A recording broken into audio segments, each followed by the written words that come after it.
Good morning সবাইকে। তোমাদের জানাই আমার অনেক ভালোবাসা, সেই সঙ্গে বড়দের প্রণাম।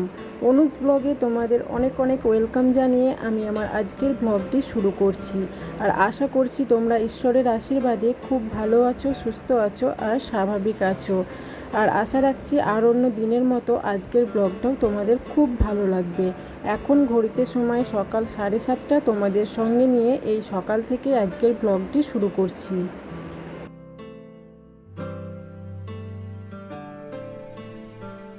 সকালে ঘুম থেকে উঠে বাসি কাজকর্ম সেরে নিজেও ফ্রেশ হয়ে গেছি। আর এই যে এখন ঠাকুর পুজো করব, তো সেই জন্য ফুল আর তুলসী পাতা তুলে নিচ্ছি। আমি রোজ সকালে না খেয়ে আগে ঠাকুর পুজো করি, তারপরে খাই। তো আমাকে এই যে এখন ফুল তুলে নিচ্ছি। আর ফুল তোলার জন্য আমাকে বাড়ির বাইরে কোথাও যেতে হয় না, আমার বাড়িতেই যে ফুল গাছগুলো রয়েছে সেগুলো দিয়েই আমি রোজ ঠাকুর পুজো করি।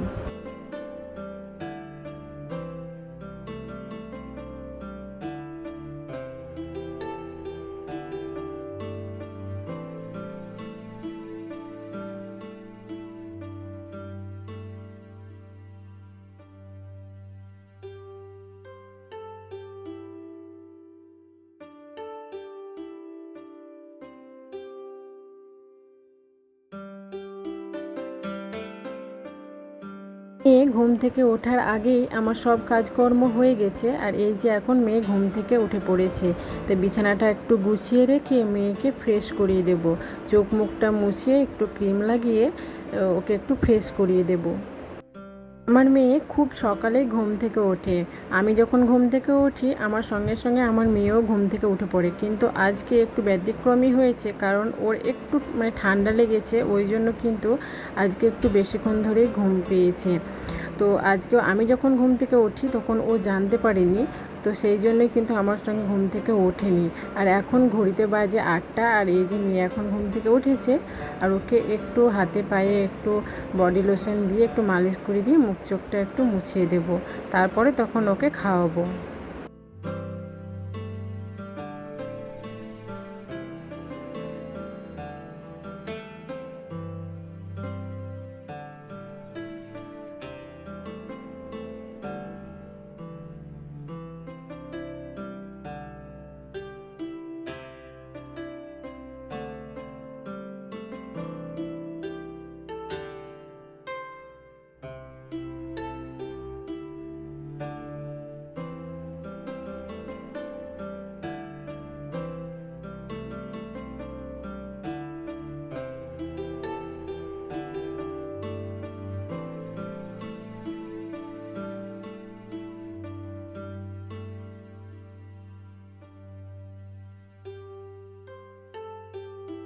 একে ফ্রেশ করিয়ে দেওয়ার পর এই যে ওর বিছানার মধ্যে না এক কোণের দিকে স্লেট আর এই চক ছিল, তো ওটা ও দেখে ফেলেছে। আর ও এখন আঁকা আঁকি করার চেষ্টা করছিল, তো আমি এখন ওকে একটু আ হ্রস্বই দীর্ঘই এগুলো একটু এঁকে দেখাচ্ছিলাম। তো যাই হোক, ও তো এখন এগুলো অত জানে না, তো আমি ওকে জাস্ট এগুলো আঁকি। তারপরে পাখি, গাছপালা এগুলো আঁকায় ও কিন্তু বলতে পারে যে এটা পাখি, এটা গাছ, এটা আম। তারপর হনুমান আঁকি, হনুমান এগুলোও বলতে পারে, কিন্তু অ আ হ্রস্ব ই দীর্ঘ এগুলো এখন কিছুই জানে না। তো এগুলো নিয়েই একটু খেলাধুলো করছিলাম। মেয়েকে সকালে সেরেল্যাক্স খাইয়েছি। মেয়েকে আমি প্রত্যেকদিন সকালে সেরেল্যাক্সই খাওয়াই, আজকেও খাইয়েছি। তো এখন বাজে ঘড়িতে 10টা। তো এই যে মেয়ের জন্য একটা ডিম সিদ্ধ করতে দিলাম। আর এই ডিম হচ্ছে আমাদের বাড়ির ডিম, মুরগির ডিম। এই যে এই ডিমগুলো ছোট্ট ছোট্ট সাইজের, মুরগির ডিম অবশ্য ছোট্টই হয়। তো এই ডিমগুলো না আমরা বড়রা খাই না, আমার মেয়ের জন্যই রেখে দিই। প্রত্যেক দিন সকালে আমি একটা করে ওকে সেদ্ধ করে দিই। তো এই যে এখন সেদ্ধ বসিয়ে দিলাম। বাবা সকালে বাজার গিয়েছিলেন, আর এই যে শুশনির শাক এনেছেন আর ছোট মাছ আনিয়েছে। তো ছোট মাছগুলো মা কল ঘরে গিয়ে ওগুলো বাছাই করছে, আর আমি এদিকে শাকটা বেছে রেখে দিচ্ছি। আজকে এগুলো রান্না হবে। তো এখন এই শুশনির শাকটা বেছে আমি রেখে দেব। আর শুশনির শাকটা না বাছতে অনেকটা দেরি লাগে। আর এই যে দেখো বাছানো হয়ে গেছে, আর শাকের তুলনায় দেখো ডাঁটাগুলো কত বেশি, শাক মনে হচ্ছে অল্প, ডাঁটা কতটা। তো এই যে ডিমটা সেদ্ধ করতে দিয়েছিলাম, তো ডিমটা সেদ্ধ হয়ে গেছে। আমি না খুব ফুল বয়েলও নয়, খুব হাফ বয়েলও নয়, এরকম টাইপের করে খাওয়াই। তো আজকে একটু বয়েল বেশি হয়ে গেছে, তো এটা একটু উপরে নুনের ছিটা দিয়ে মেয়েকে খাইয়ে দেব। আর এই যে দেখো এটা আমাদের বাড়ির মানে খাজা কাঁঠাল, তো পেকেছে, তাই এটা আমি এখন মানে ছাড়িয়ে নিচ্ছি, বাড়ির সবাইকে একটু একটু করে দেব, সবাই খাবে। তবে আমি কাঁঠাল খুব একটা পছন্দ করি না, আমার কাঁঠালের গন্ধটা না একটু কেমন যেন লাগে, আমি খেতেই পারি না। হয়তো একটা দুটো মানে চেষ্টা করি খাওয়ার, একটা দুটো খাই, তার বেশি একটুও খেতে ইচ্ছেই করে না, মানে গন্ধটাই কেমন লাগে। তো এই কাঁঠালগুলো এখন বাড়ির সবাইকে মানে দেবো, সবাই খাবে এখন। তো তারপরে চলে এসেছি এই যে রান্নাঘরে দুপুরে রান্নাবান্না নিয়ে। তো আজকে করব এই যে বাবা ছোটো মাছ এনেছে, এই আমড়া দিয়ে ছোটো মাছ রান্না করব। তো এই যে আমড়াটা ধুয়ে কেটে নিয়েছি আর সেদ্ধ বসিয়ে দিয়েছিলাম, আর এই যে সেদ্ধ হয়ে গেছে। আর এটা আজকে আমি কাঁচা রান্না করব। তো এই যে মাছগুলো ধুয়ে নিয়েছি আর কড়াইয়ের মধ্যে দিয়ে দিলাম। আর পেঁয়াজটা না একটু আধবাটা করে নিয়েছি, শিলনোড়াতে আধবাটা করে নিতে হবে, মানে না খুব একটা গোটা থাকবে না মানে খুব একটা বাটা যাবে, এরকম টাইপের করে নিতে হবে। তারপরে কড়াইয়ের মধ্যে কিন্তু আমি এটা মাখিয়ে নেব। তো এটার মধ্যে দিচ্ছি আমি হলুদ গুঁড়ো দিচ্ছি, জিরে গুঁড়ো দিচ্ছি আর লঙ্কার গুঁড়ো দিচ্ছি। আর এই যে এটা ছিল আমড়াটা সেদ্ধ করেছিলাম, সেটা আমি হাতে একটু করে ডলে নিয়েছি, সেই আমড়াটা দিয়ে দিলাম। আর এখন দিয়ে দেবো সর্ষের তেল আর পরিমাণ মতো লবণ দিয়ে দেব, দিয়ে এটাকে হাত দিয়ে একটু ম্যাশ করে নেব। দিয়ে এটা কিন্তু কাঁচা রান্না হবে, এইভাবে রান্না করে খেতে কিন্তু ছোটো মাছ খুব ভালো লাগে, টক টক, সত্যি খুব ভালো লাগে খেতে। আমাদের বাড়িতে ছোটো মাছ আমরা প্রায়ই এরকমভাবেই খাই। তো তারপরে দেখো পরিমাণ মতো জল দিয়ে এটা থালা ঢাকা দিয়ে এ করে নেব।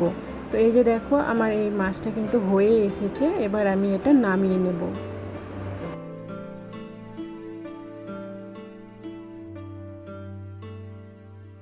এই যে দেখো নামিয়ে নিয়েছি, এটা হয়ে গেছে। আর এটাকে আমরা মানে কাঁচা রান্না বলি, এটা খেতে সত্যি খুব ভালো লাগে। তো তারপরে মাছ রান্নাটা হয়ে যাওয়ার পরে এই যে শাকটা করে নেব। এবার শাকটা আমি আগে একটু লবণ হলুদ দিয়ে সেদ্ধ করে নিয়েছি, এবার ফোড়ন দিয়ে দেবো। ফোড়নের মধ্যে এই যে সর্ষের তেল দিয়েছি আর শুকনো লঙ্কা, পাঁচ ফোড়ন আর রসুন দিয়ে দিলাম। আর এই শাকটা এখন নেড়ে চেড়ে নেব, দিয়ে শাকটা নামিয়ে নেব। আর এর মধ্যে হালকা একটু চিনি দেব, মানে মিষ্টি মিষ্টি হলে না বেশ খেতে ভালো লাগে। দিয়ে তারপরে আমি নামিয়ে নেব।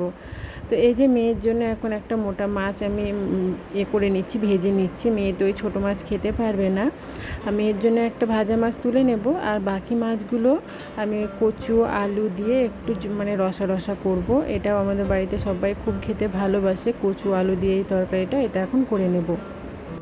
ওদিকে রান্না বান্না চলছে, মানে ওইদিকে কচু আলুটা কষিয়ে নিয়ে জল দিয়ে এখন ঢাকা দিয়ে দিয়েছি, ওইদিকে সেদ্ধ হচ্ছে। আর আমি এইদিকে এই যে মেয়েকে স্নান করিয়ে নিয়ে চলে এলাম।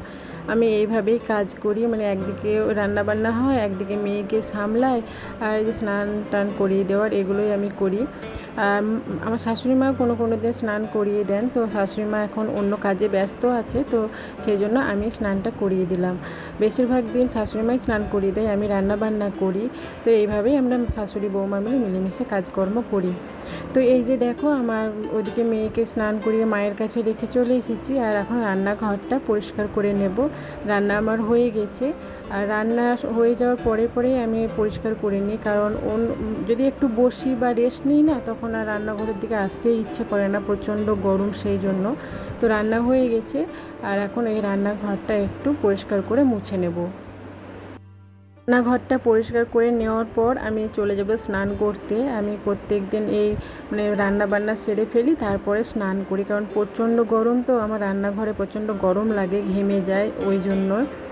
তো এই যে দেখো আমি স্নান সেরে চলে এসেছি, আর এখন মেয়েকে ভাত খাওয়াবো।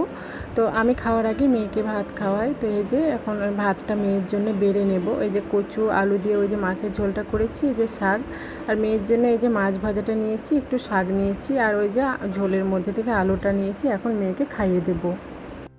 এখন ঘড়িতে সময় সন্ধ্যে 7:30। আমার হাজব্যান্ড অফিস থেকে চলে এসেছে, আর ও প্রত্যেক দিন অফিস থেকে আসার পরে ওকে আমি মুড়ি মাখিয়ে দিই আর চা করে দিই, কারণ সে তো সকালে খাবার খেয়ে যায় আর দুপুরে একটু নিজের মতো টিফিন করে নেয়, তো সন্ধ্যেবেলায় দুটো ওকে মুড়ি মাখিয়ে দিই। তো এই যে পাঁপড় ভেজে নিলাম, আর আমি চাটা করে নেব, দিয়ে ওকে মুড়ি মাখিয়ে দেব। আর এই পাঁপড় ভাজা, চানাচুর, একটু পেঁয়াজ লঙ্কা কেটে ওকে মুড়ি দেব। তো আজকের ভিডিওটা আমি এখানেই শেষ করছি, আর বাড়ালাম না, নইলে অনেকটা বড় হয়ে যাবে, তোমাদেরও আর দেখতে মানে ভালো লাগবে না। তো আমার এই ছোট্ট ভিডিওটা তোমাদের কেমন লাগলো, তো অবশ্যই আমাকে একটি কমেন্ট করে জানিও, তোমাদের কমেন্ট আমাকে অনেক ভালো লাগে। তো এখানেই বিদায় নিলাম, তোমরা সবাই খুব ভালো থেকো, সুস্থ থেকো, টাটা।